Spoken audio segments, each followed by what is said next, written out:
All right, everyone, you're listening to episode 25, and I'm talking to Mike. Mike's in the US. Mike has a wonderful little boy named Jack. And Mike talks about his challenge. He talks about his challenge with his faith. That's kind of a continuous thing with him at the moment.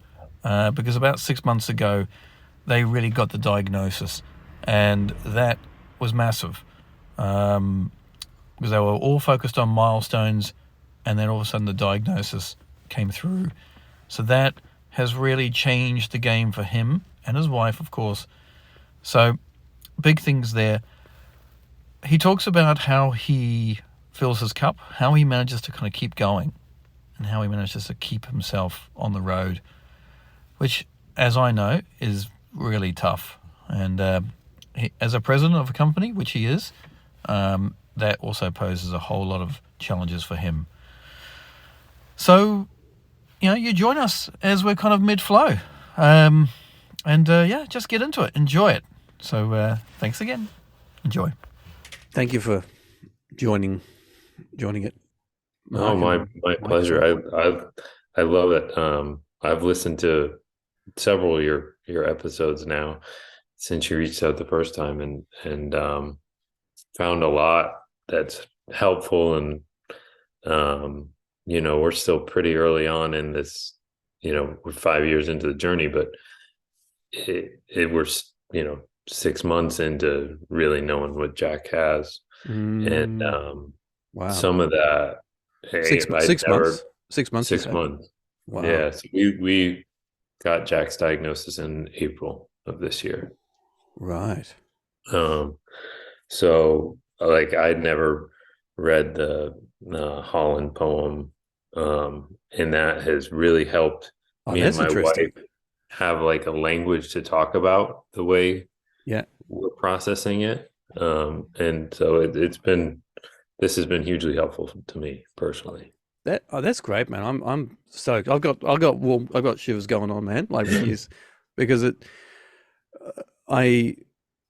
to hear that, the poem, resonated and allowed you to be like connect with it. It's amazing, isn't it? I find it fascinating how like that little something so small can transform how we think, or how we kind of accept, and how we can be like, that allows me to realize. And it's so hard to put into words, isn't it? Kind of what it is, and I think it for us, or at least for me personally, it gives you a framework of, okay, I might not be there yet, but at least I know where I need to get to at some point. And I think that and it's just such a beautiful poem that's so well put, and kind of describes so many things that you've felt over the last 5 years that you go, oh God, this is it. There it is. Yeah.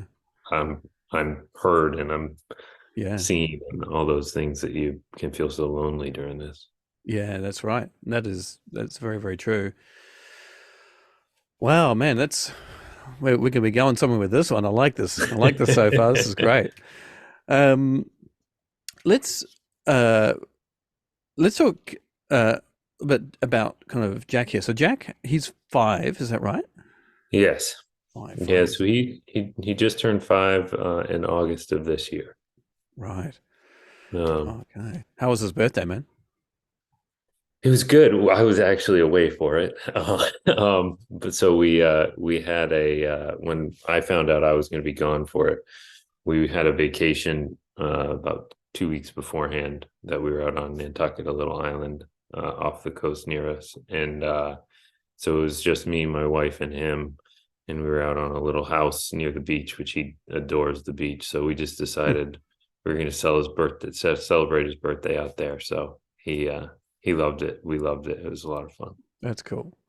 How, like, how are you? Like, I've talked about a little bit about kind of birthdays and how I have.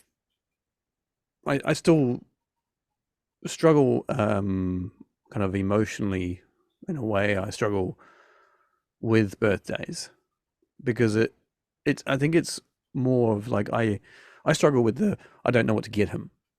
Hmm. Um, and but it also brings back, um, the starts to kind of bring back how I when he came into the world, how I was just like I just didn't know, um, yeah, I just didn't know really where I was, what I was doing.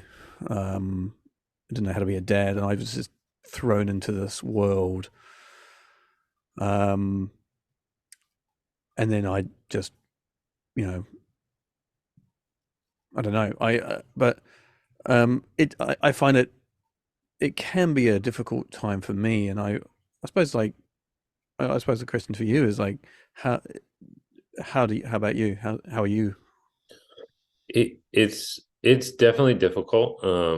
At times, it, that one of the big lessons I've tried to learn through all this is to be present in the Mm, moment. And when I'm mm, in the moment with Jack, I'm happy. He's a happy kid. He has fun on his birthday, so I have fun on his birthday if I can mm, be present in it. But to your point, when he was born, we obviously had no idea what journey we were about to embark mm, on, and we it took us a while to have Jack. We had to kind of try pretty hard to have him, and that when he was born, it was kind of like, oh God, we got through it, we did it, yeah, right. You're like, and yes, we're there, yeah, man. Yeah, and that was just the beginning. yeah. So I think that piece of it is definitely part of it. And then for us, Jack's disease is degenerative, physically right now. And so while he's progressing and being able to do more things than he ever has, when you get the pictures on your phone of a year ago today, look at all the pictures you took, and then you see the way he walked a year ago, Mm, and you look at him walking today, and it's his feet are inturned more, and he's on his toes more, and so you see the progression of the disease hmm. very vividly. How hard is that on you, man? Because I that must be very challenging because you see him like growing up, but you also see that kind of disease kind of there becoming more obvious. How hard is that on you as a dad, man? Because that must be pretty tough. It is. It's you know, the videos I think are harder than the pictures. That Mm, when you look back, and certainly the ones where he's running, and Jack loves to run. He mm. absolutely adores running, and that's one of the hardest things about this disease is that if we do nothing, he will Mm, lose the ability to run, and mm, most likely the ability to walk, and a lot more other bad things, mm, even worse things than that. But that one's so kind of in your face because he loves it so much. In that, with the videos looking back, that's it. The it's just a reminder of what's happening, because in the day to mm, day, you don't see it. You don't mm. notice that he's getting worse, and that because it's a very slow progression. So you don't recognize it as much when you're in the day to day. But when you look back over a year, Yeah, it's right. very clear Mm, what's going on. And so that those videos, I love videos of him, and mm. I I just love them because it's him. But they can be hard. Some days they're great, and some days they whack you, and you're ready to cry.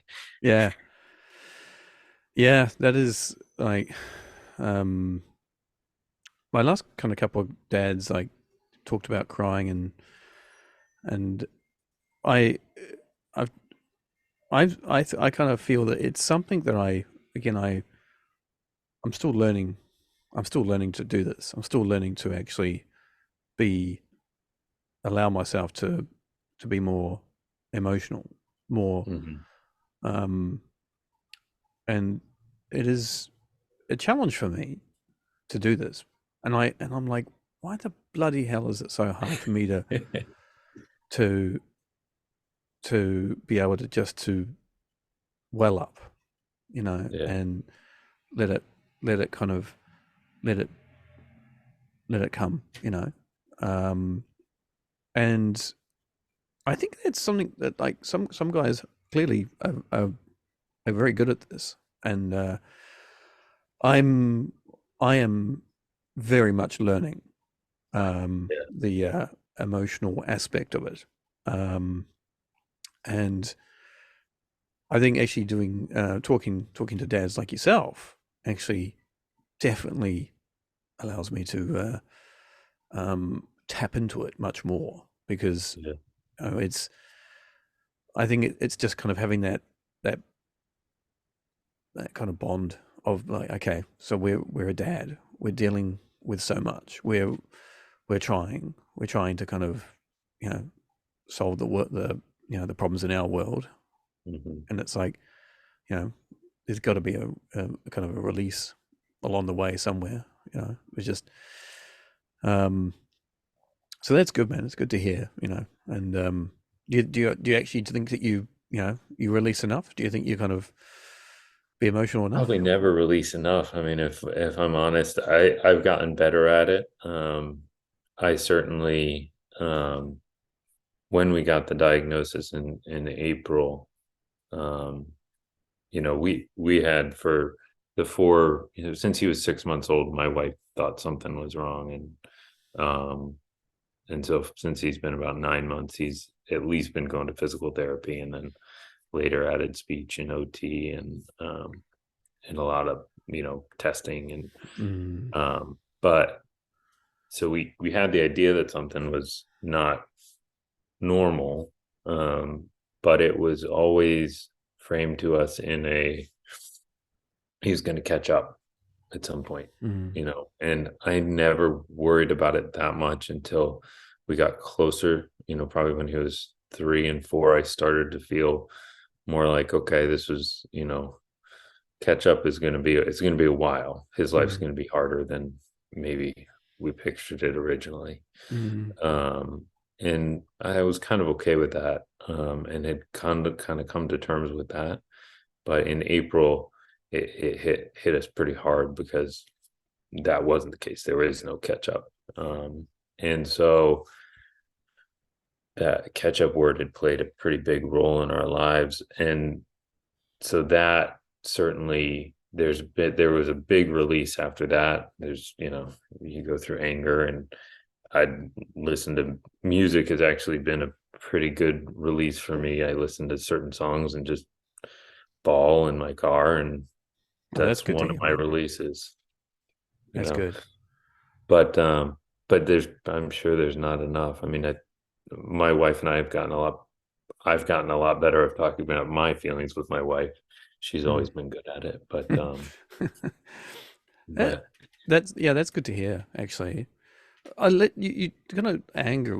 I've done an episode on anger, and I kind of want to revisit that. I want to kind of do talk more on that in depth. But anger is something that I think um, I always try and work out kind of where it's kind of coming from, and kind of I the anger is kind of it's like the frustration, isn't it? yeah. Well, it was for me anyway. I don't like putting words into people's mouths. And it's the frustration. What was like? Was it frustration for you, or was it for something else? Yeah, I think it was a little bit of frustration. It's you know, we're we believe in God. I struggle with that now, but I'm working through that. But there was a anger at God of how can this happen? Mm, And the anger of why does Jack have to go through this? Even if there's a happy-ish ending, happy ending at the end of all this. And but why do our kids have to go through a hell of a lot more and live a hell of a lot harder life, Mm. even if they're happy in it? Mm. And that's what I try and focus on, but it doesn't seem fair. And we've all been told life's not fair, but it's certainly, you get angry that he has to go through it. And I think um Well, I've can I just ask you something? Because yeah. I'm not I'm not a uh, I'm not a man of faith, um, and and I'm faith. I know for I think everyone has some kind of faith. Sometimes Yeah. it's in different. It comes in different forms, right? Um, and you said like you use the word kind of struggle with kind of your faith, and you kind of were questioning, and Mhm. I I'm interested to kind of hear a little bit about that. Your personal kind of perhaps it's still ongoing. I don't know. The why why is God allowing this to happen?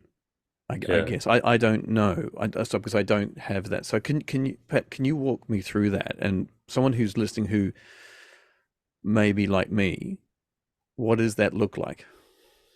So it's tricky for me because my wife and I were talking about it tonight, because both had our struggles with it after the Jack's diagnosis. And um, it's it's you kind of feel like someone who had your back, or you thought had your back the whole time, turns out wasn't really paying attention, and something really bad happened.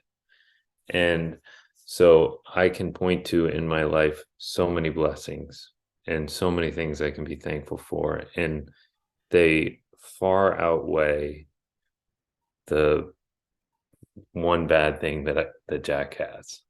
Um, but at the moment, at least, that one bad thing overpowers Yeah. all those great things.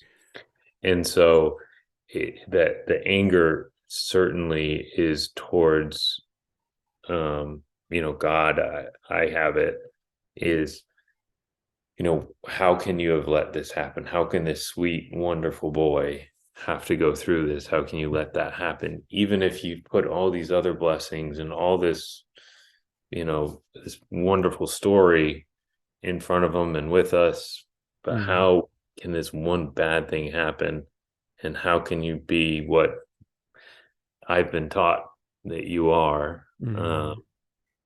And so I think it's just a natural kind of wrestle with, I think so. okay, what do I I can believe? empathize with that aspect of it. I can absolutely because you you believe that someone's got your back. I like that phrase, kind of, Yeah. and you said, like, well, you kind of missed out on this one, or didn't see this one coming, or something, and um, and I suppose is that do you feel that the kind of part? And was there any anger that kind of was like came from that part? Do you think was there kind of like what like this is just really this is shit. Like this is, you know, come on. Yeah. Yeah, no, there was it's funny because I've never felt, or never is probably the wrong word, but I typically don't, in my life, haven't had a lot of feeling sorry for myself. Bad things can happen to me and I can kind of roll with it and get through it, and life goes on. Um, but when they happen to the people that I care most about is when I get that anger and that frustration. Um and so, um you know when we went through everything we had to go through to have Jack, my wife Devin had to go through a lot, and that was probably the first time I ever felt that anger and that frustration of, this isn't she shouldn't have to go through this. Mm. And Jack is that on a completely other level.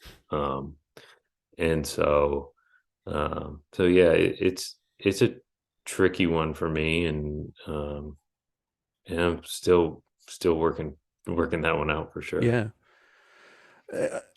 I the reason I kind of asked you those questions is because I had I've listened to one of my kind of other favorite podcasts, which was Two Peas in a Podcast, and the hosts on that they were both the two women, Kate and Mandy, is they were very very into the faith, and then they kind of around the like one kind of left the church before, and then the other one kind of left just after. So and they did an episode about it, and it gave me an insight to the challenges that I think a lot of people face because of exactly like how you've described it, Mm-hmm. and it's a real world challenge, and I perhaps it's also something that people don't tend to talk about. Yeah, it's I a guess. tricky one because one of the things is I still believe in my church. I believe in my pastors. They're, I think, the two of the best people in the whole world.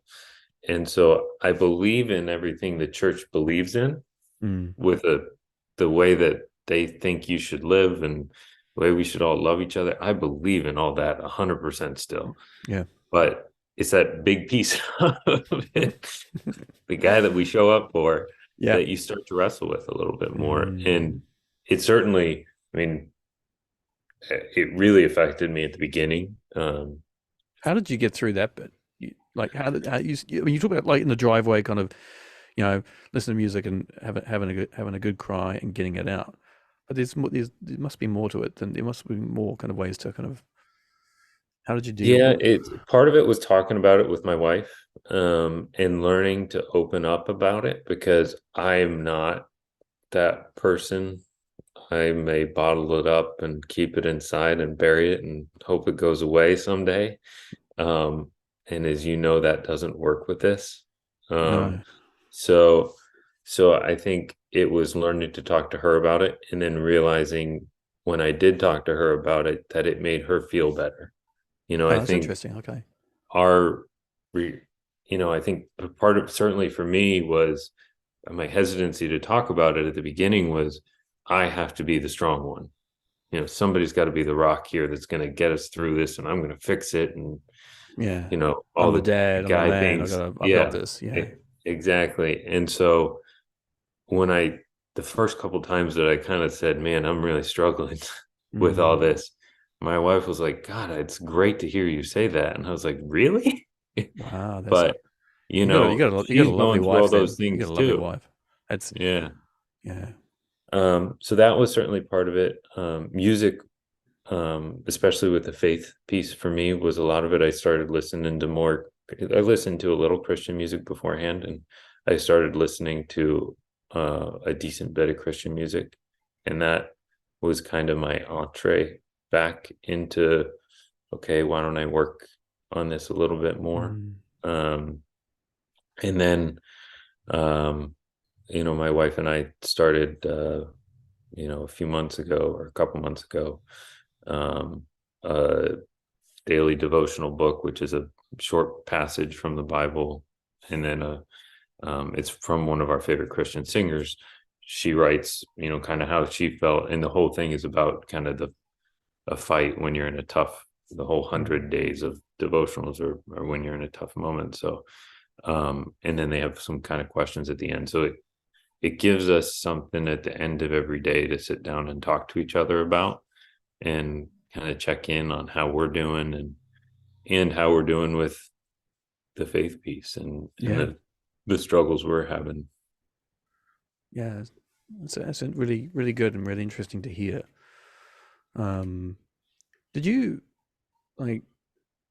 find, like, as the dad, and did you and have you had any challenges with trying to connect with other dads who, um, yeah, who are in a caregiver situation like yourself? Have you what's that been like for you?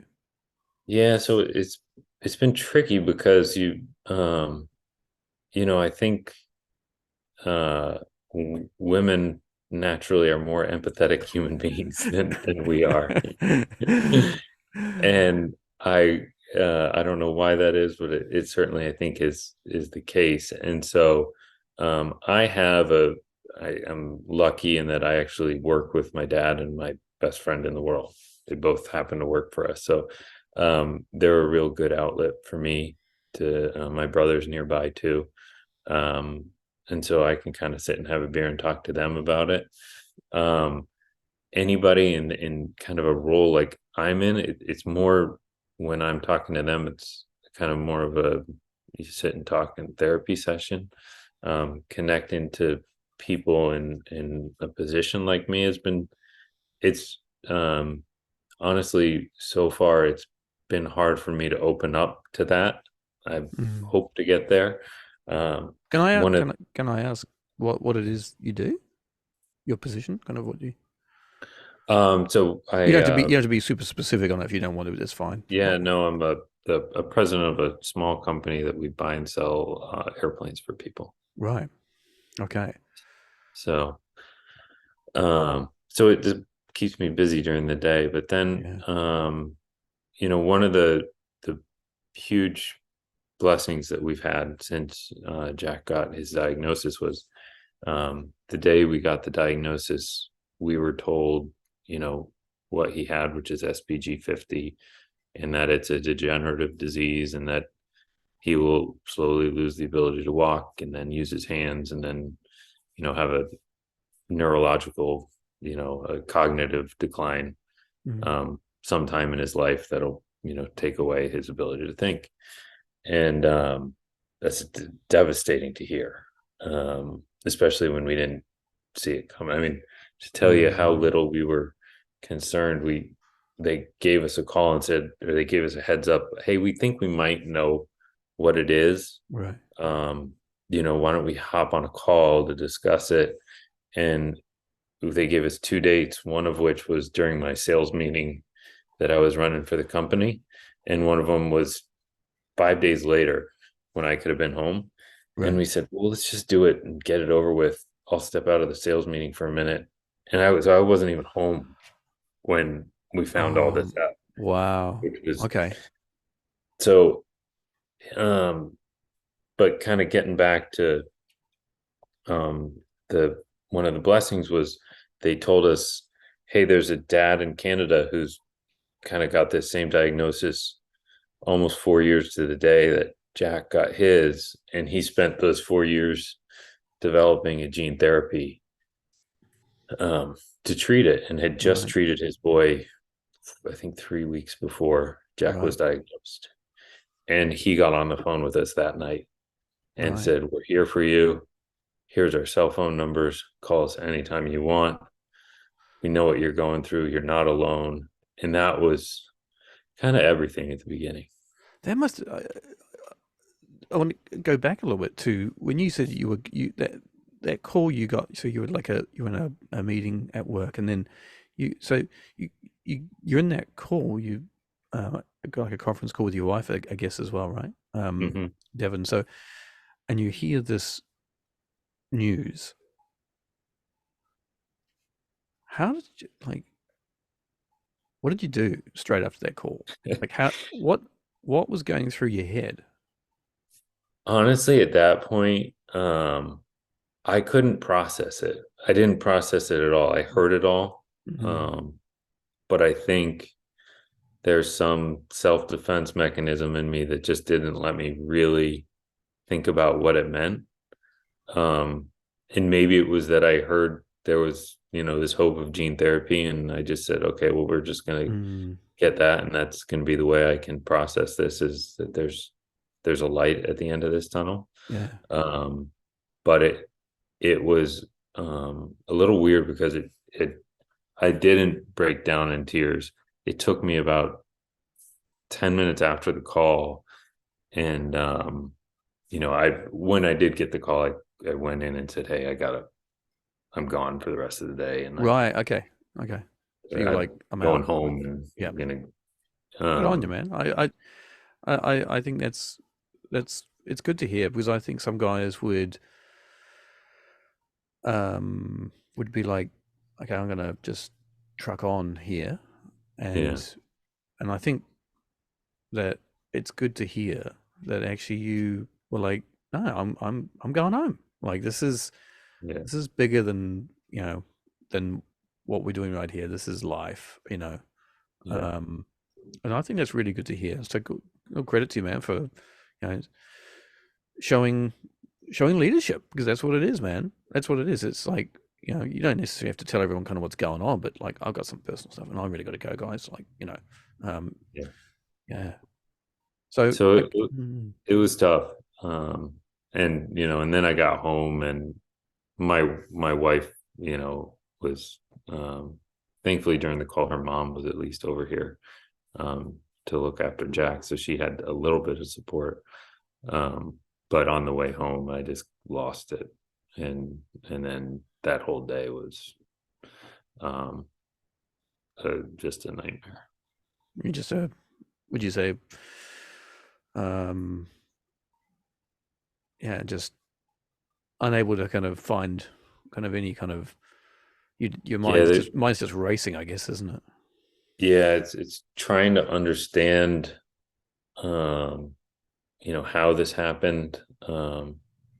There was you learn so much through it, trying to get a rare disease diagnosis. I know more about science than I ever thought I would. Um, Frankly, Yeah. more than I ever cared to know. But through this, you learn so much, but you also learn along the way of all the ways that that you previously had thought were wrong. I mean, Jack was born through IVF, and they did testing on his cells that we thought was kind of, they call it genetic testing. Yeah.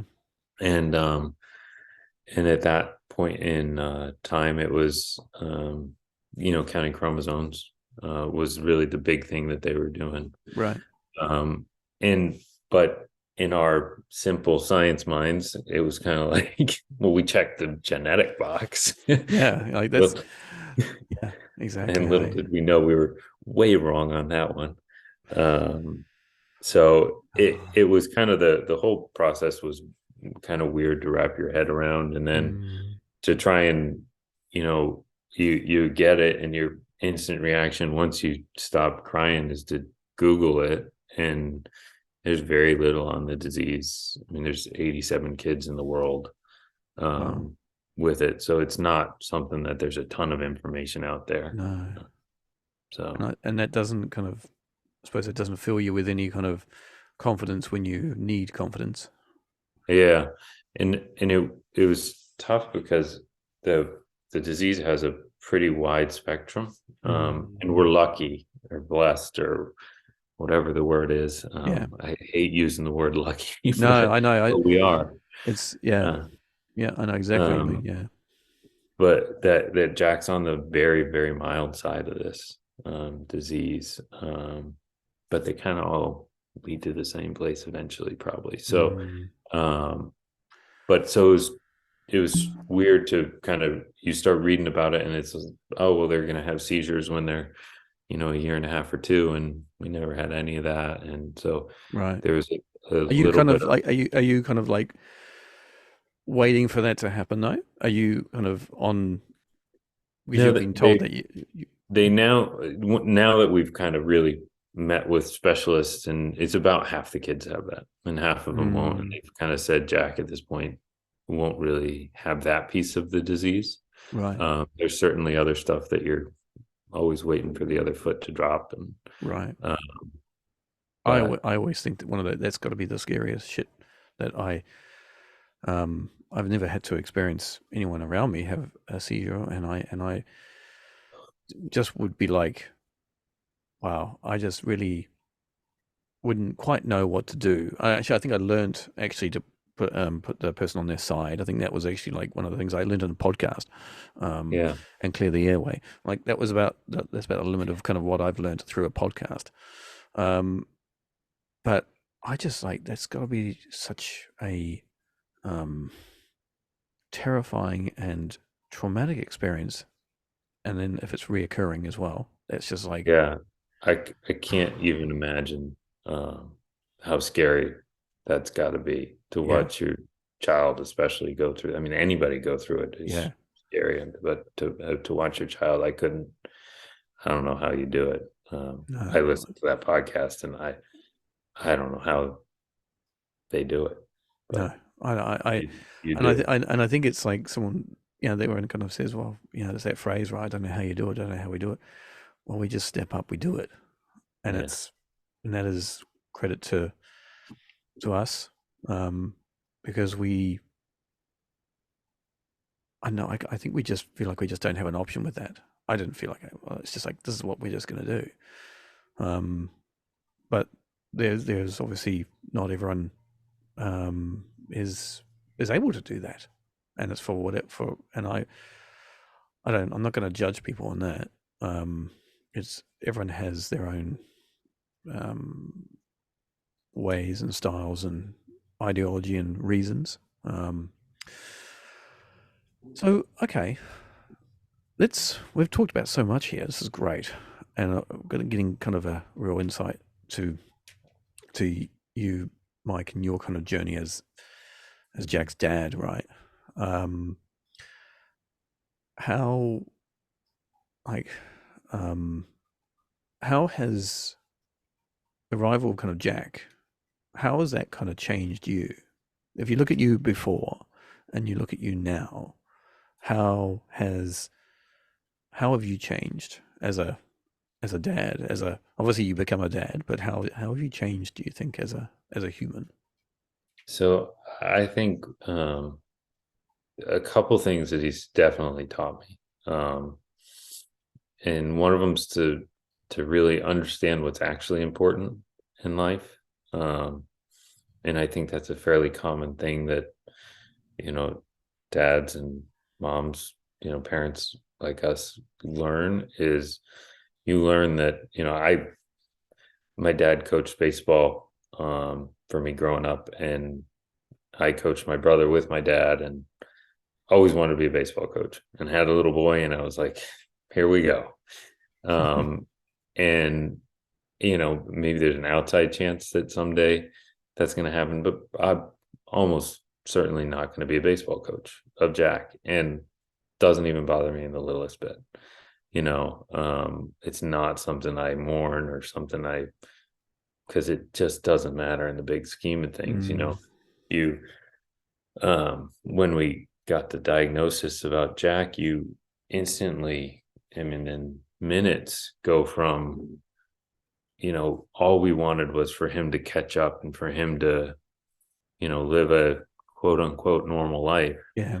Um, and you're instantly, that changes to, well, I just want him to have his brain and be happy, Yeah. and I think that's one of the things that you learn, and I'm still learning and still trying to process and accept, is that, what I want for him and what he wants for himself should be the same thing. And they're not always. Yeah. You certainly I want things that he doesn't necessarily care about. I don't want him to have to go to physical therapy. He loves his physical therapy teachers. He cries when he doesn't get to go to physical therapy. So, we're coming at it differently, and I should embrace that. Yeah. So that he's definitely taught me. He is continually teaching me to be present in the moment. How does he do that?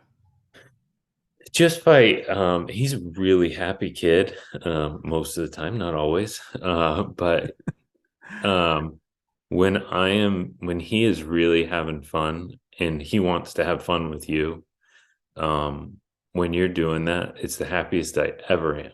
Mm. And it's not even close. And I don't think about everything else that's going on that weighs on your shoulders all day and all the balls that you have up in the air. You're just in there in the moment and you're happy. And he's so happy in these moments, and you struggle. I'm not perfect at it by any means. But being present and in the moment is something that he's definitely taught me is incredibly important. I'm working on learning his lessons. Yeah, I think it's a word that we use a lot, isn't it? Present and kind of connected, and that's a word perhaps I don't use so much, but I should do, like connected and Mm-hmm. just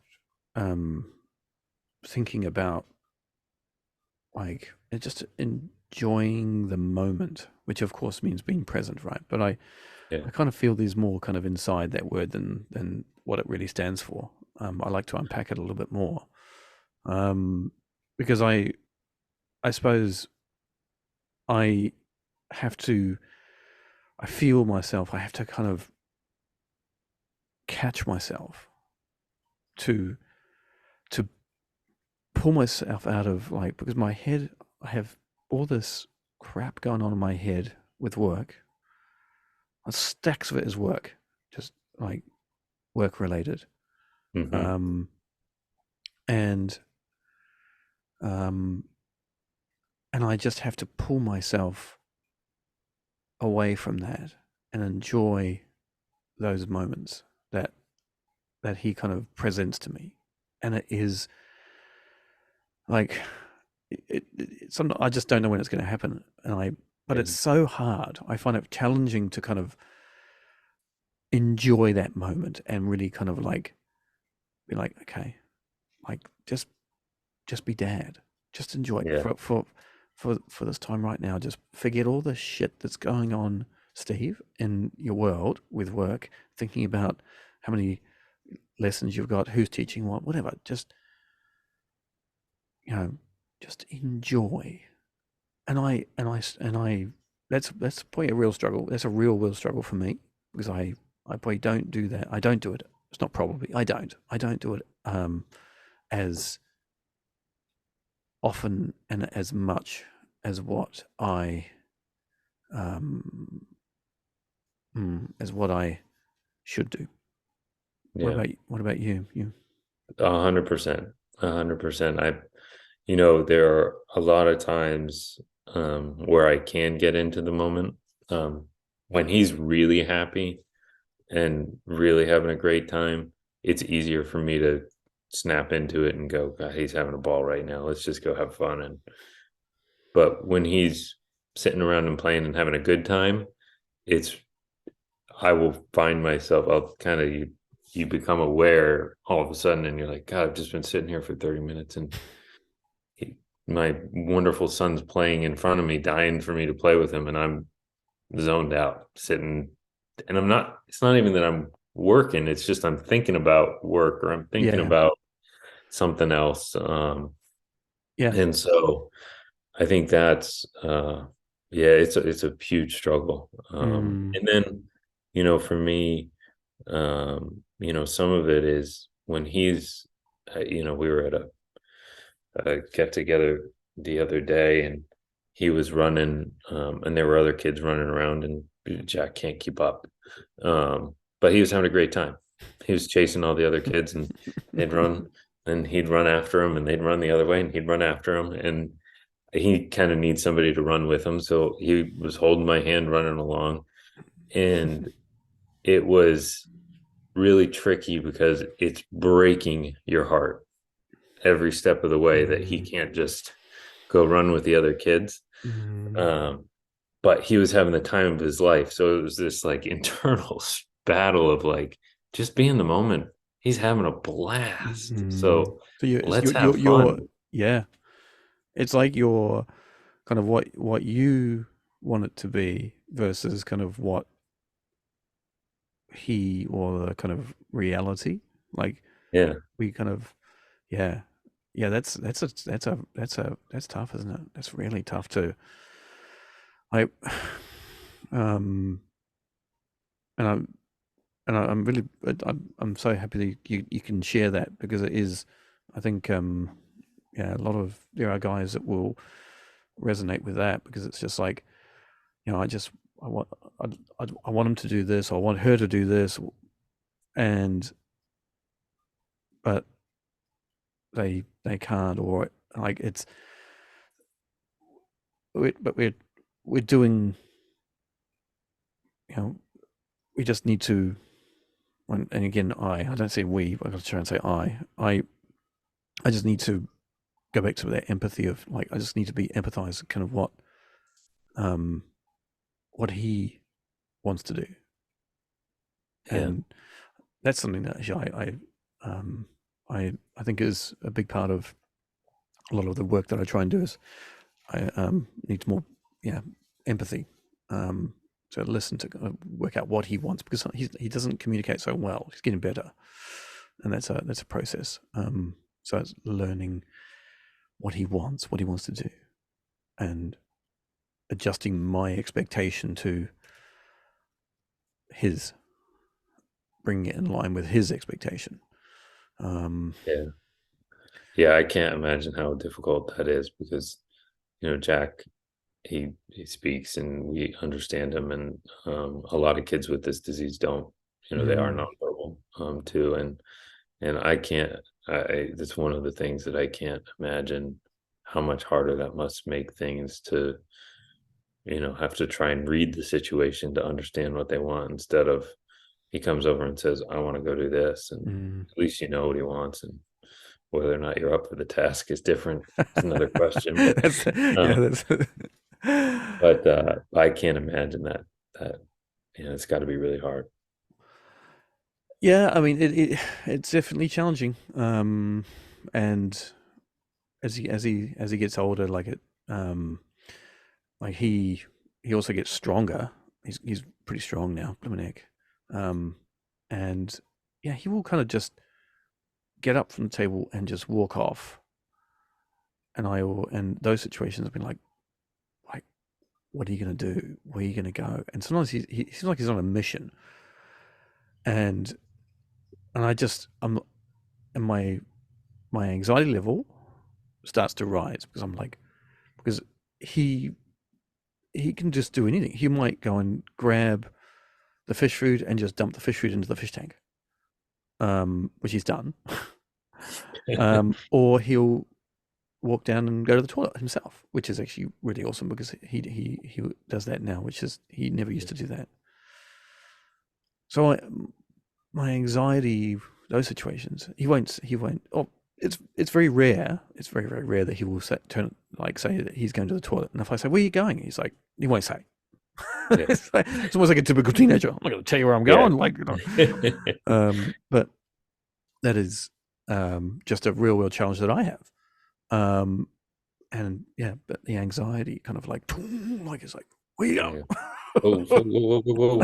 Yeah, well, yeah, it's like, and generally it's like, yeah, probably 90% of the time it's okay, but Yeah. it's that 10%, that I'm like, what's he gonna do? And or he, yeah, it's, oh man, there's it's just, yeah, unbelievable. Okay.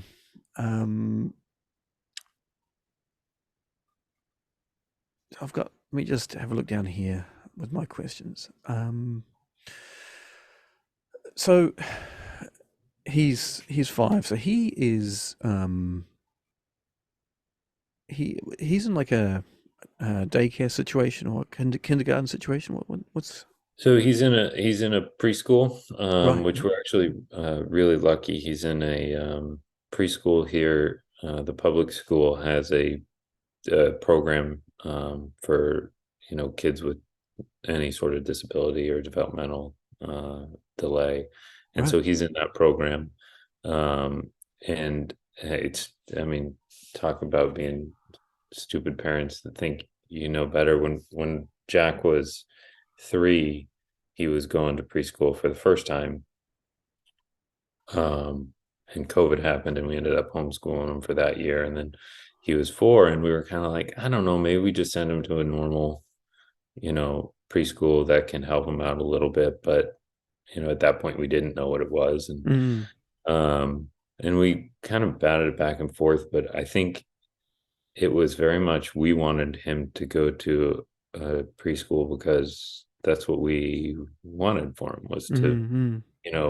oh, well, he's going to catch up. So he should be in a normal preschool with all the other kids. And we decided, the best thing for him is probably this other preschool.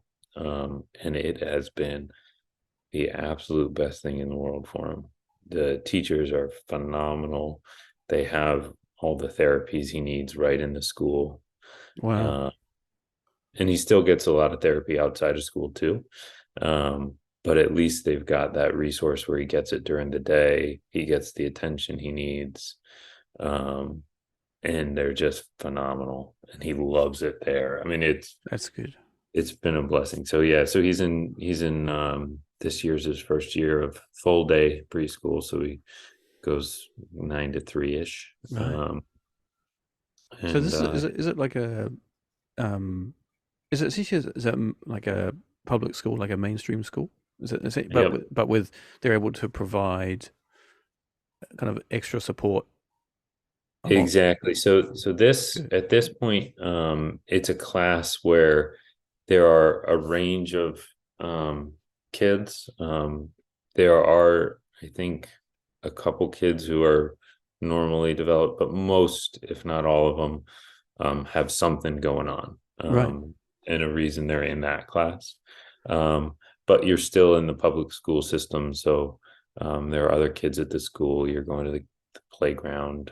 Gotcha. That other Okay. kids, don't go to necessarily at the same time, but go to. So yeah, it's been a blessing for us, and he really enjoys it. That's Loves his good. teacher.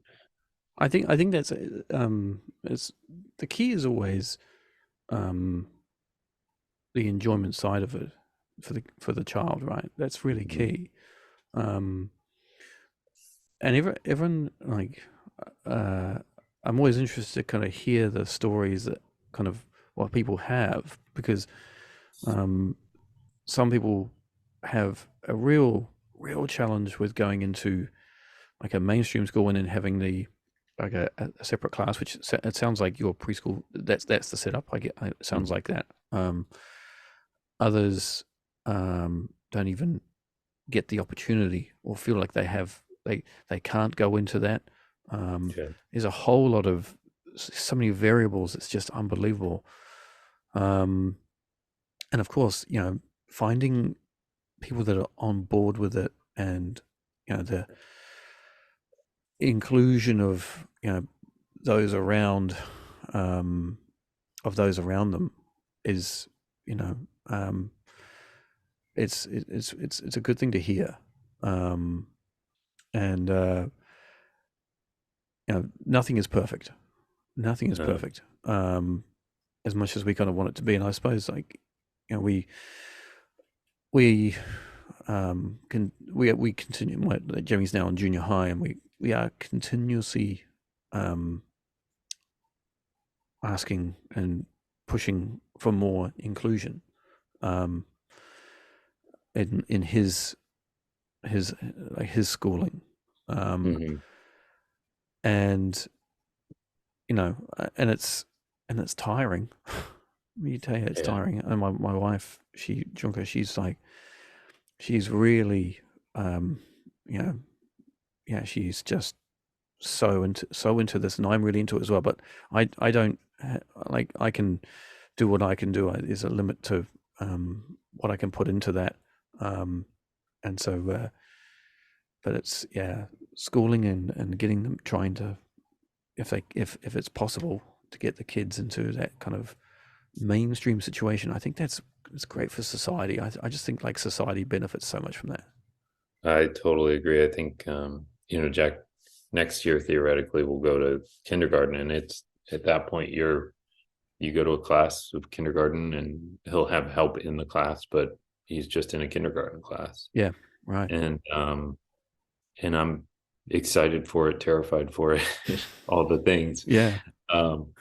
But it is, it's tricky, and there's no, to your point, there's no, I mean, even the class he's in, which the teachers are phenomenal, I don't know how they do it, because they have everything from Jack, where they have to be careful that he's not going to fall down and whack his head on the corner, or climb up the playground where he can get himself hurt, because he has enough ability to get up there Yeah. and plenty of ability to fall down the wrong way. Yeah. And they have to deal with that, to a whole other spectrum of kids with all other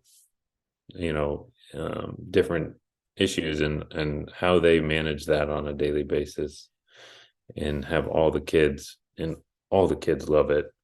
I don't know how they do it. They're pretty spectacular. Yeah. Yeah. And they, they just do a good job, but it's a hard job.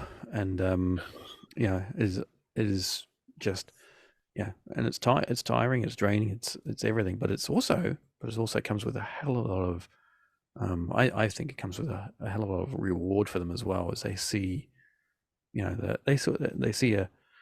they get like their own personal kind of reward for it. It's like, I'm making a change, or I'm doing good here. I can see him doing this or her doing that. Yeah. Yeah, What it's great to watch how proud they get of themselves when they Yeah. know they've done something that Yeah. they, he'll come home and point out a circle, because he learned, they were talking about circles, and you go, yeah, and he goes, and it's funny, he'll look at you and go, open your mouth, because you're supposed to go like you're really surprised and happy and so proud of him. So he'll tell you to, Daddy, open your mouth. This is a cool one. That's awesome. Yeah. What do you think is, as Jack's dad, what is your biggest fear going forward? So certainly with Jack, it's right now, the progression of the disease, we're lucky in that there's a clinical trial. The FDA just approved a clinical trial for a gene therapy, Right. and the gene therapy will theoretically stop the progression of the disease. Right. And so we don't know exactly what that means. It's kind of a pretty gray area, and how that changes his outlook completely. But it's kind of all our eggs are in that basket right now, trying to figure out how we started a foundation to raise money for the therapy, and How much are you trying to raise? it's a lot. Is it like $2.5 million yen? $2.5 million? Is that right? Yeah. So the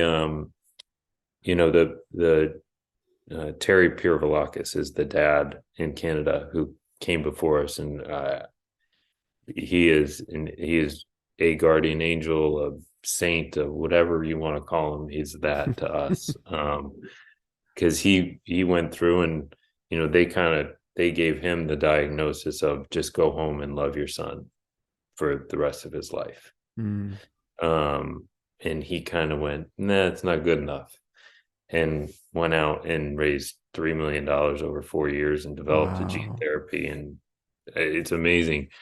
But one of the things he told us the first day is there's, he's gotten to this point, which is amazing, but because there's only 87 kids in the world with it, and it's probably not a great fit for every one of the 87 even, because it's really better the younger you are, that there's no commercial viability for the drug, even though it's already created. So all the funding has to be from families and donations. And so we because he had gotten this far, we that night looked at each other and said, we have to help however we can.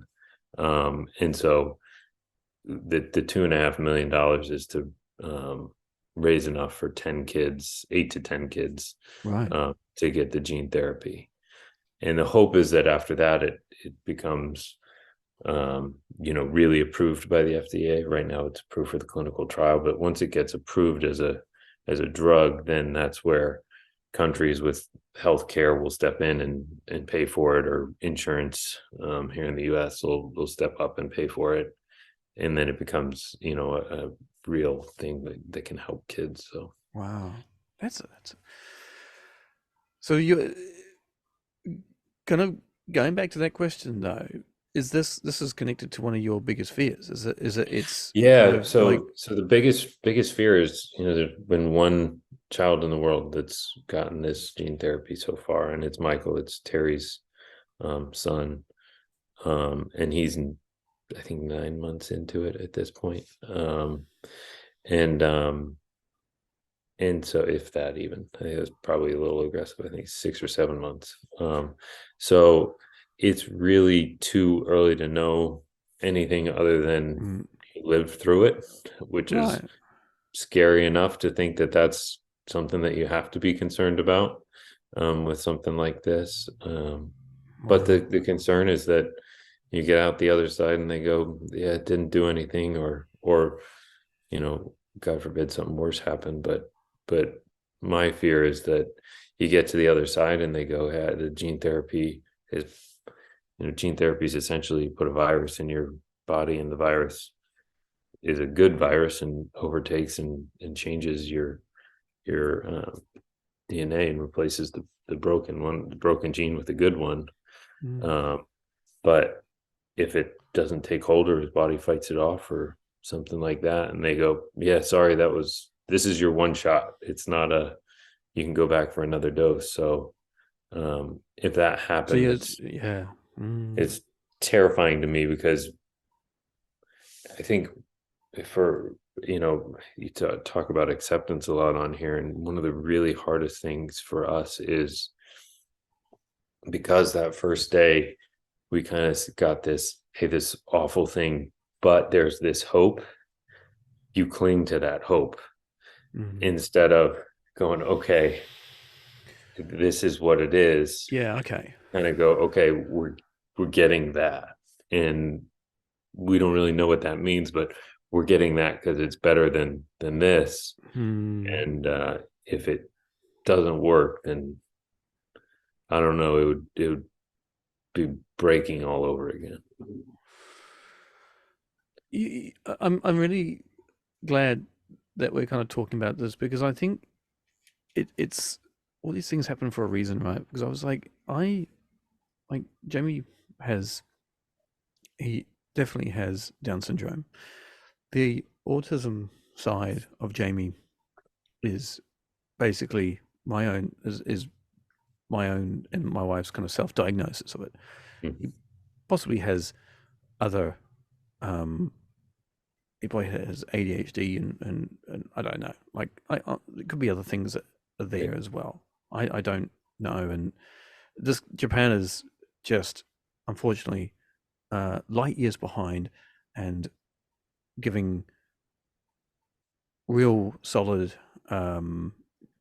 support to parents with kind of therapies and kind of physical therapies and all these kind of things. But you kind of alluded to a point which and that you're in the situation where this is how kind of Jack is. This is his condition, and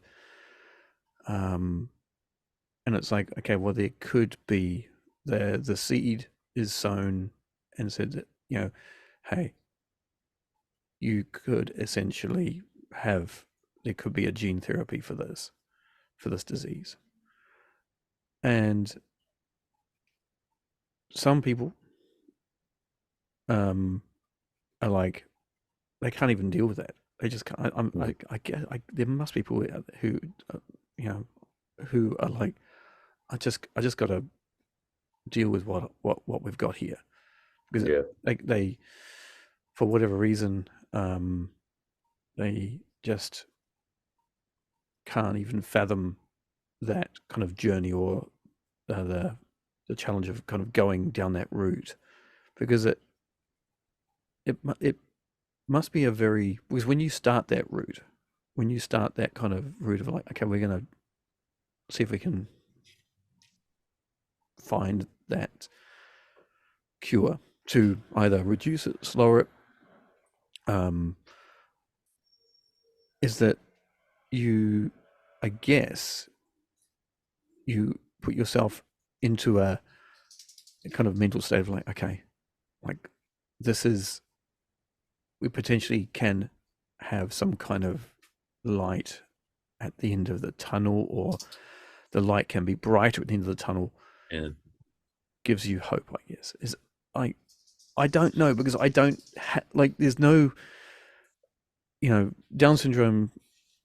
There's no cure for Down syndrome. There's no one's, I don't know, maybe there is, but there's no cure for it. And autism, there's medication that people, you can take medication that helps in some cases, which again, that's kind of medication, which has been designed and implemented over the years, right? But I suppose I come back to, I ask myself the question, is that if someone had turned around and said to me, okay, like, so he's got Down syndrome, but you could have, it might be a kind of a therapy to kind of make things easier on him or whatever. Like, I suppose that's kind of where I come back to, isn't it? Myself, I think to myself, like, what would I have done? What would I have done? What would people have done if they had kind of given that opportunity? Yeah, and it's tricky. I mean, we do believe that it's, I believe at least that if Jack had gotten this gene therapy when he was 6 days old, he wouldn't have this disease. He'd essentially be cured. But he's 5 now, so there's stuff that you're probably not going to reverse. And so it's this strange, and the poem actually that we talked about earlier is a good way that my wife and I actually have kind of processed why it's so strange for us. Is you kind of get told you have this diagnosis, and you go, okay, we tried to go to Italy, we're not in Italy. You're over here in Holland now. But then somebody says, but there's this thing that's completely experimental, and but it's, they use the word cure, and it's the magic word, huh? And you go, okay, well, how do I do that? And then now that we've gotten to the point and we've learned a lot more about the risks and the benefits and the disease that Jack has, we've learned so much more than that first call, obviously. And we made the decision that, we definitely want to pursue this. And we think it is the best bet for these kids. Is you go, okay, well, even if we get told, which we, unfortunately, it's not show up with a check and you get the therapy, the doctors choose who's the best fit for the clinical trial. And so if we get chosen for the clinical trial and, he gets it and it's successful, even if my wildest dreams come true and that happens, it's almost like you got on a train or a flight out of Holland, but you don't really know where it's going. It might be landing back in Holland. It might be going to a different part of Holland. You might be going to Germany. You're probably not going to Italy. So it's this kind of weird, like, here we go. It's like a second stage of unknowns, isn't it? It's like it's it's like another Holland, but what does that look like? Because you know what Holland looks like. You pick up a guidebook of Holland, right? He's like, Yeah. okay, there it is, and you've been there or you are there. Yeah, yeah. So It's it's a, you know, it's a mind fuck for a lack of a better. I love it. Yeah. And how do you like how on earth do you even allow that not to overtake you and like run you into the ground, because like that's what it does with people, because it just operating. So how do you, Mike, how do you stay grounded? How do you get up in the morning, you know, get out of bed? How do you smile? What things do you do to be the best dad that you can be to Jack, and the best husband to Devon and everyone around you? Yeah, so I think one of the things that I've certainly learned, and certainly I'm still learning, again, it's a constant learning process. I feel like I'm going to be learning for the rest of my life now. Yeah, yeah. Oh, yeah. Um, I hear you. but is, prioritizing, being intentional with your time, Mhm. so that I'm lucky. I love my work. I absolutely love my work, and I work with people that I love. Not only my dad and my best friend who happen to work there, and my uncle, um, but everybody who works there. It's a big family, and we have a absolutely business that I love, and I love the work, and I love the people. So it's focusing on being my best version of that. How do you But do then it's that? How do you also, do that though?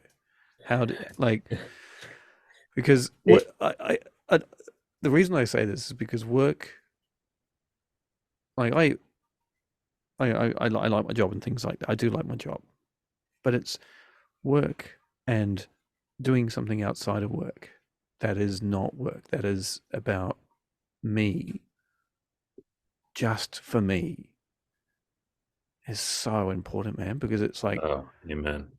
it's like, and we don't, and I didn't do it for 11 years. I didn't do anything, and that's why I'm doing this, because it's like it's, and I always get emotional with this because I just feel so strongly that there are guys out there who don't know it like me, and then they run themselves into the ground because they just work their asses off.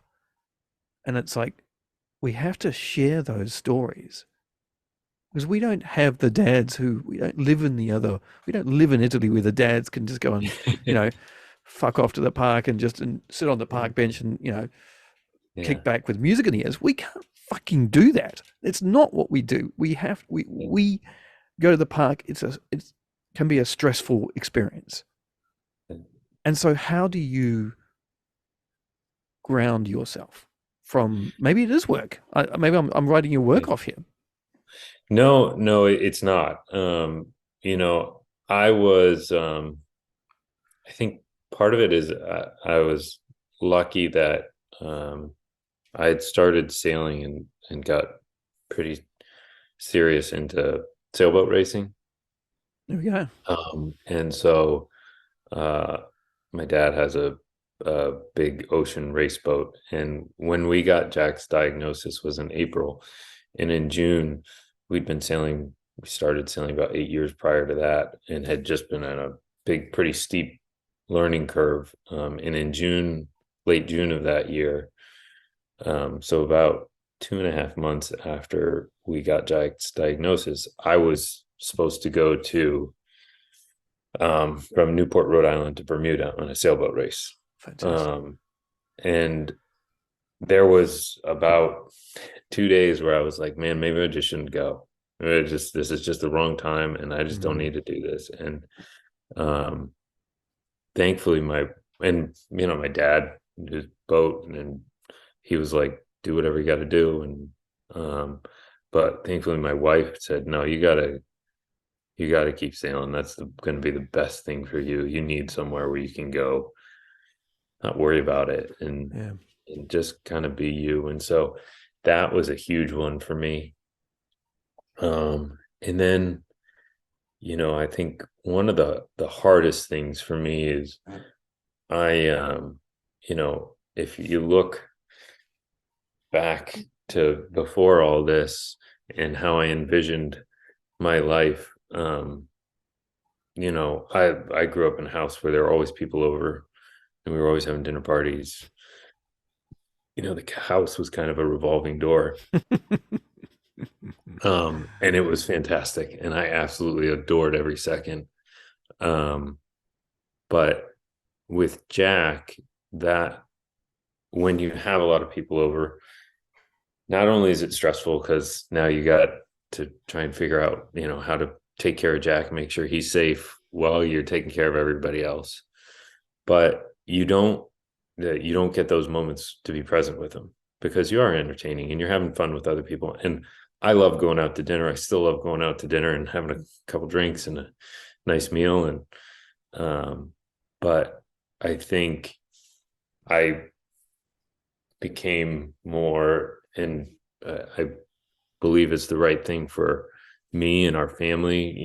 I'm more insular as our family than I probably ever planned on being. And it was a process to kind of learn that that's the best thing for me. And that's the best thing for Devin. And that's the best thing for Jack. And so it's a balance, but that I think was a big thing for me to how do I get through the day is making sure I travel a decent amount for work. So making sure that when I am home, I do get my time with Jack. And even more than that, I get time to give Devin time to be mom. I think one of the things that people don't realize is, the mom spends all day doing a lot of the hard work and they don't get, I walk home at the end of the day and she's fed him and she's, bathed him and done all the hard things. And I walk in and play with him for 30 minutes and we put him to bed. Yeah. And so making sure she has time to kind of get that mom time too. Yeah. That is important, isn't it? Because I think that's where, the balance of being the dad, being the husband, being the caregiver, and being, of course, Devin, for her to be able to actually be mum and be human and be like, just, and it is fucking hard as hell because it is, like, it's just like, it's funny, right? Because I have Joshua, my youngest. He's 12, just turned 12, and Jamie's 14. And I look at my situation when if it's just me and Joshua in the house. I'm like, I feel like I can just be like, my whole anxiety level is just like hovering so low it's not even funny, right? And I'm like, but if it's just Jamie in the house, my anxiety level and my stress level is hovering a lot higher. And that's a great comparison for me because I can experience how it is for parents who have a child who doesn't have additional needs. I'm able to kind of like experience that kind of moment where it's like, and if I go out with Joshua, if I go somewhere with him, just me and him, which I got to do more often, is it's a very different experience. Mm-hmm. And if I go out with Jamie, I'm on high alert, and so for me, I have to find ways, multiple ways of me to ground myself, be human to myself, be nice to myself, and it's sometimes hard for me. I have to really push myself to do these things. I have to really make a conscious effort to extract myself from like a work situation and bugger off and do something just for me. Yeah. because that is really important for me. It allows me to kind of, you know, reset, and resetting is just like the most unestimated, and or not unestimated, the most like uh I think you know what I'm saying, like it's just Yeah. underrated. Yeah. um it's just so underrated, and we don't, dads, I feel that with dads is with, like, we don't do it, we don't do it enough. Yeah. I really don't, and we gloss over it because we just I think you know you touched on it is, you know, you you said, you know, I got to take care of myself and I got to do stuff for myself. But even in that last 2 minutes, you said I got to spend more time with Joshua. It's just, and you there's all these things that, you know, life's busy enough without any of this, and Mm, everybody's busy and running around, and I think all dads struggle with balancing their time, yeah. and this just adds another layer and It's another on a 10, whole fucking 15 level, layers. another level, mate. It is. Yeah. There's no. It's. I don't. So I think it becomes this, you know, you have to be, and that's what I mean with intentional. I think you have to be so intentional about Mm, making sure you get all those things that you need to do. You know, my wife and I just said the other day, we're I'm lucky. It's like the easiest marriage ever. She's been amazing through all this. But we sat down and just laid on the couch and watched a movie the other night, and we said, "God, we haven't even done this. wow. Like Yeah. There we we go. need to make time for ourselves." Yeah. There it You is. know, we made time for I've made time for me. You know, she runs, so she wakes up early and takes care of herself. We take care of Jack. You make sure you have time as a family. You know, we make sure we see all our families too, because that's so important. And then, but we didn't even realize it, and we were forgetting us. And so I think it's Mm, kind of, you almost have to lay out all these things that you got to keep, all the balls you got to keep in the air, and make sure yeah. you're not forgetting any of them.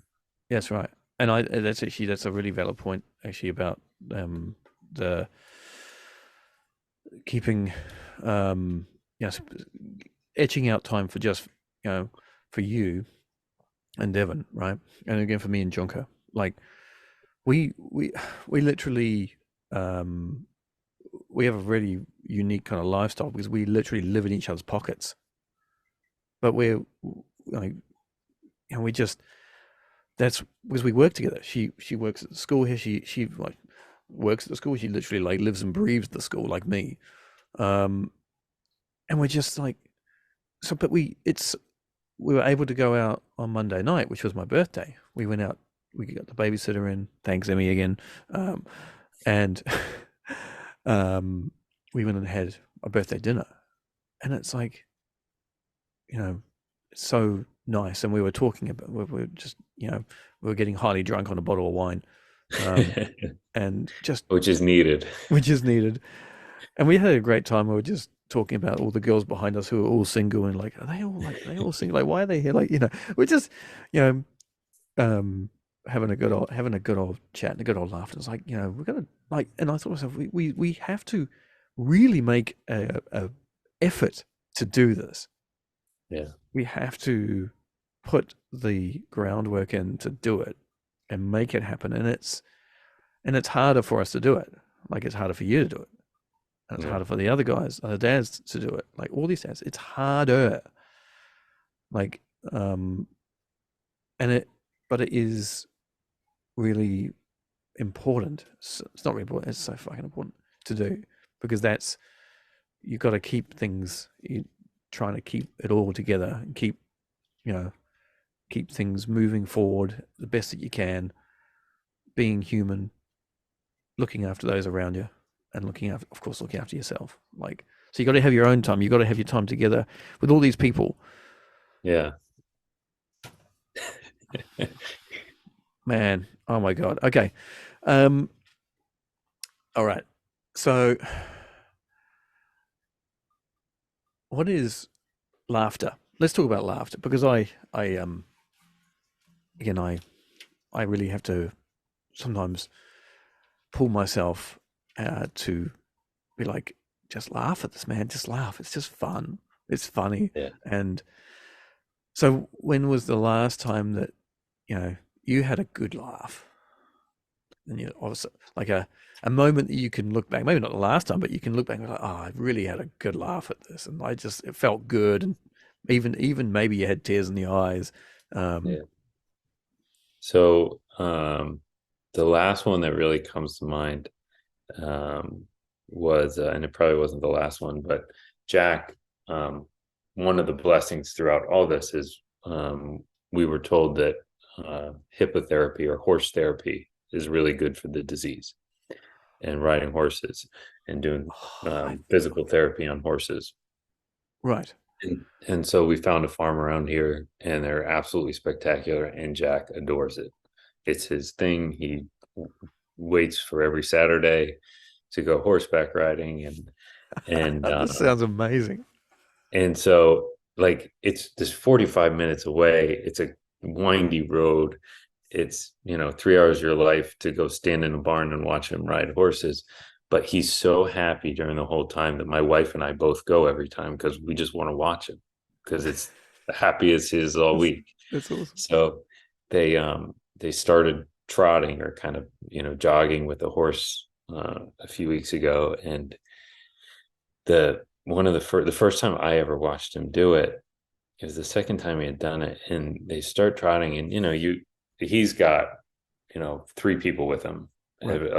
Every time he's got Okay. 2 people on either side of him, and then one person that's guiding the horse. And so I figured he might be a little scared, running on the horse. The horse is starting to really bounce for the first time, and so they start trotting, and instead of hanging on or clenching up, he just got the biggest smile on his face, put 2 hands up in the air, and started waving.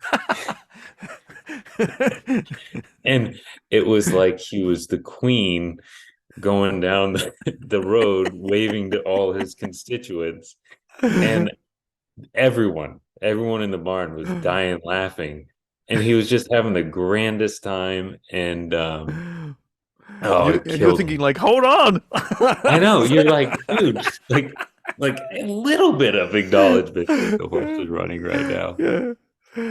But it was oh god, it was dying. That's I was great. dying. It was great. It's so good. It's so good. I like to share I like to share whenever I ask dads about these moments. I kind of like to share something, and I was probably about a month ago, when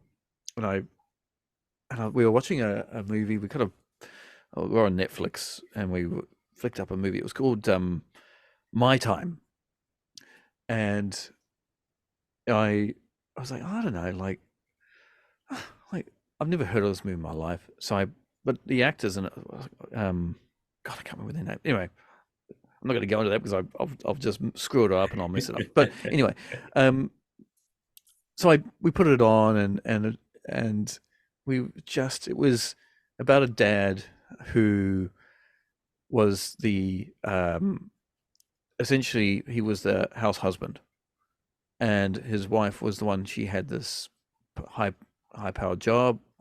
So there was a role reversal, and so he was always looking after kids, and he knew everything. It was actually done really well, because it was and it was done. I liked it, but the comedy was brought into it, because the guy's a comedian, and Mark Wahlberg was in there as well. He was actually I can't remember his name now. He was his mate. Anyway, but they were just I'm just laughing about it.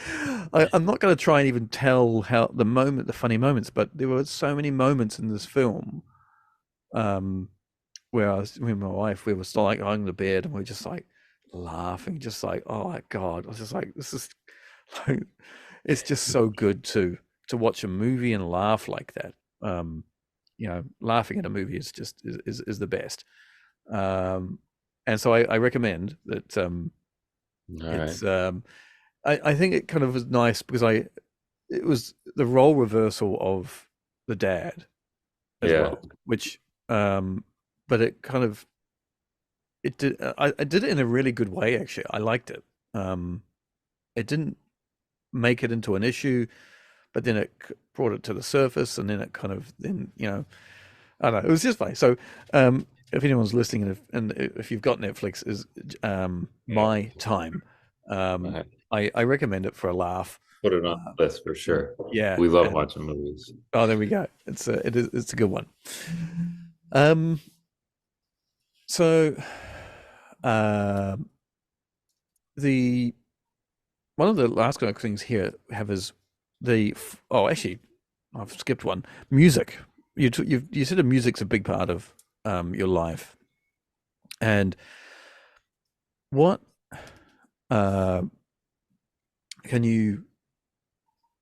what does it do to you? Because you've mentioned it a couple of times. So what does music really do to you? What's the effect of music on you? So I think there's a lot that it does for me. It certainly, certain songs help me process and help me accept and help me have faith that this is going to be okay and we're going to get through this. Certain music just takes me out of the moment and I can have fun, and then certain music can too kind of make me realize that it's not all that bad. Life's still pretty good, all things considered. When my wife and I were talking about it tonight, and there's so much that's wonderful in our lives. I have so many blessings, and they far outweigh the bad. The bad's just so in your face and overpowering and overwhelming. And there's some music that I think lets you kind of zoom out a little bit more. And then Jack loves music, so that is fun, and it makes him happy and puts him in a good mood, and so that's cool. That's great too. Well, let's indulge us with a couple of your favorites. So I'll start with one that so Jack has an artist, Drew Holcomb is his favorite, and when I say favorite, he's like the artist. we just got our Spotify yearly wrap up of how much music we listened to. 110 hours, I think, of Drew Holcomb this year. He's clearly getting or no, I think it was 110 hours. Like, yeah, it's just stupid amount of listening to and mostly a few of his songs. So Family by Drew Holcomb is one of the ones he loves, and it's about family, and it's kind of a fun, upbeat Americana type song, right? And then Mine is by Drew and Ellie, who's his wife, and his wife is one of the Christian singers. She's actually the one who wrote the book, the devotional that my wife and I are reading, and that's the one that I put on when I need a good cry. Right. It's about having all the things you want for your kids, and the feeling you'll always be mine is kind of the tagline there. And then the latest kind of put me in a good mood. I was thinking about this actually on the way home because I knew this question was coming, and so Ben Rector is one of my favorite artists, and he has this new song called "Living My Best Life," and it's all about that life is good. It doesn't look like what we probably thought it was going to look like when we were 20, but it's pretty damn good, and it's kind of just a good one for me to crank up and be happy.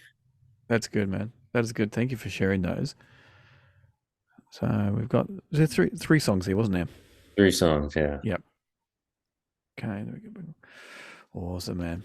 Yeah, it was a song which I was just listening to actually before we started this, and I got my wrap up from Spotify as well, um, and I just was like, oh, I'm going to listen to that while I'm getting ready for my my chat with you, and I put it on, and one of the first songs is came on was Jamie's. He just loves the song. It's a good song too. I like it. I probably because I played it so much that he actually took over and just. It's funny how that happens. Yeah, but he takes it to a whole new level. Like, Oh yeah, they'll kill it. yeah, we just kill it. Yeah, and he hasn't actually killed it yet, but it's like so he listens to one which is it's James Arthur, and it's which is I got it's Yeah, was it falling falling from the falling stars or yeah, falling like the stars, there it is. And so he loves that song, and but there's one actually which is which I kind of want to talk about a little bit, which is actually called Control, and it's by a woman, a girl called Zoe Wes, Wees, and it's called Control. And I was like, I don't know how I found her song. Anyway, this was like about maybe it was earlier this year, and it was about control, and I kind of really connected with this song because it was like it was about her. She used to suffer, and I think she still suffers from anxiety and panic attacks and all these kind of things. I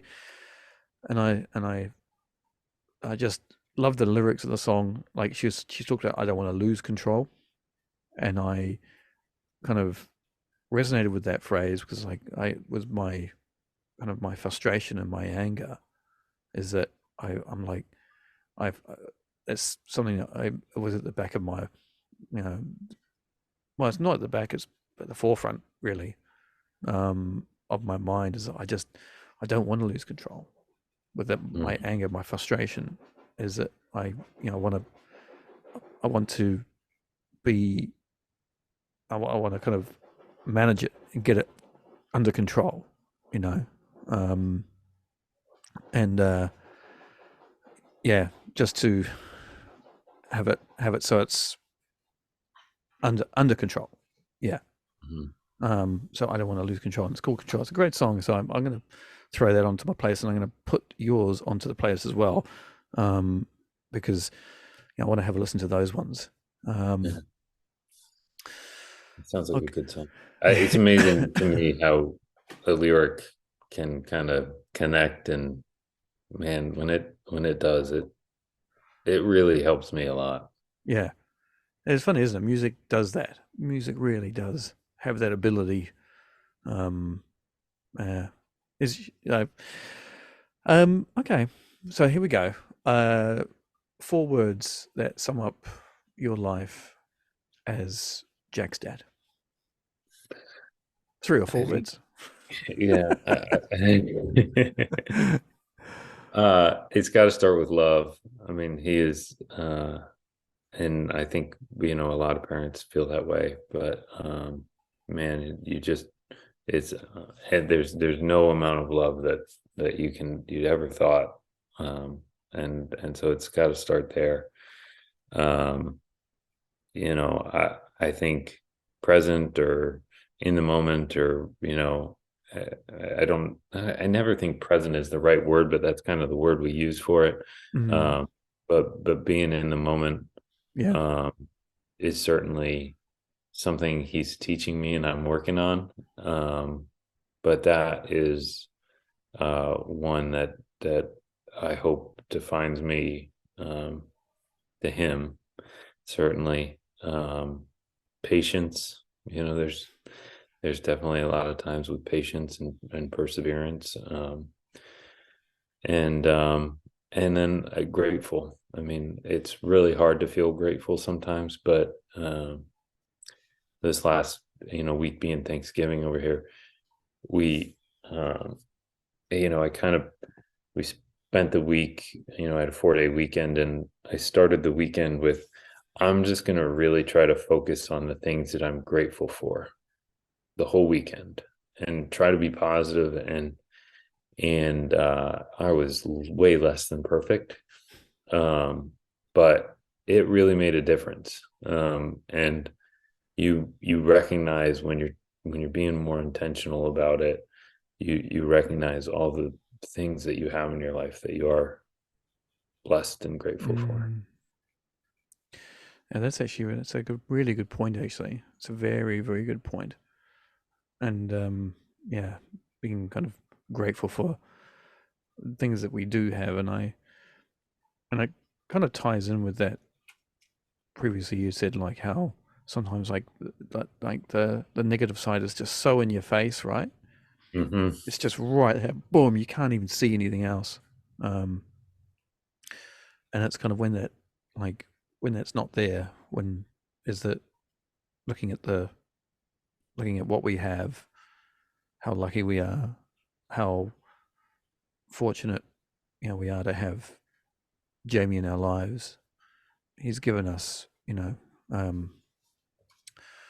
us so many great things that we wouldn't have got otherwise, and experiences and memories, and it's, I think those are, we have to, I have to always remind myself, and think, yeah, like life's life's life's fun. Yeah. Life's fun. It's a roller coaster ride, and it's fun, and it's yeah, and I can't imagine it any other way. Any other way. It's like, Yeah. just because this is what it is, right? It is what it is, and as a lot of my dads often say, it is what it is, and so thank you very much, Mike, for sharing your journey as dad, and I'm kind of, we've talked a little bit about your kind of the fundraising and all that. So I'm going to put all these, I'm going to put the links and everything, and I'm going to put the video and all these things into the social media and the show notes and all that. So it'll all be in there as well, so people will be able to see this, because that is important as well. But I appreciate your time. It's been awesome. I really appreciate it. And I really mean it. Your podcast has helped me talk about everything that I'm feeling. I reference it a lot when I talk to my wife about how I'm feeling. And so it's really been a blessing for me. Fantastic, man. It does, I really appreciate it, because hearing kind of firsthand, that actually it's having an impact, or what's making people kind of think, and just, is it those things, like that just makes my day. I get warm fuzzies, I get shivers, I get, like,